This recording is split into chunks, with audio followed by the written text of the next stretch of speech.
Passons maintenant au départ. Jorge Mendes, l'un des agents les plus puissants du monde, était à Barcelone pour discuter avec Marc Casado, Alejandro Balde et Deco, le directeur du FC Barcelone. Cette rencontre avait pour objectif d'évaluer l'avenir de ses clients.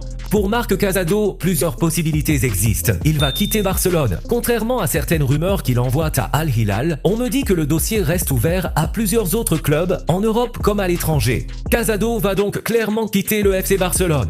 Pour Alejandro Balde, en revanche, la situation est davantage du 50-50. D'un côté, en cas de bonne proposition, Balde pourrait toujours quitter Barcelone. Mais d'un autre côté, ce que je peux vous dire, c'est que le joueur ne pousse absolument pas pour partir.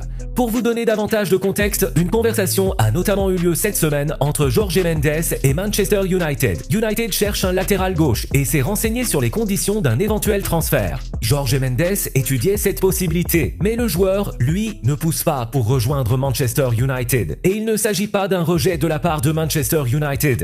Alejandro Balde est très heureux à Barcelone et aimerait continuer à se battre pour sa place au sein du club. La seule manière de voir Balde quitter le Barça d'ici la fin du mercato serait donc que Barcelone lui-même lui dise « Nous avons besoin de te vendre, nous voulons te vendre ». C'est la seule manière pour que son départ devienne réellement possible. Manchester United connaît les conditions de l'opération. À l'heure actuelle, le club n'a cependant pas transmis d'offre officielle. United est également concentré sur le dossier Balbasa, dont nous parlerons dans les prochaines heures. En tout cas, Alejandro Balde reste une situation ouverte. Marc Casado, lui, est sur le départ et va quitter Barcelone. Parlons maintenant de l'Atlético de Madrid et de la situation de Julián Álvarez. Il est important de rappeler que Barcelone travaille sur ce dossier depuis plusieurs semaines et attend toujours une évolution, mais pour le moment, il n'y a aucun changement concret. De son côté, Arsenal a pris des renseignements. Le directeur de l'Atlético de Madrid a eu un contact avec Arsenal et le club anglais souhaitait connaître la situation concernant Julián Álvarez, notamment les conditions.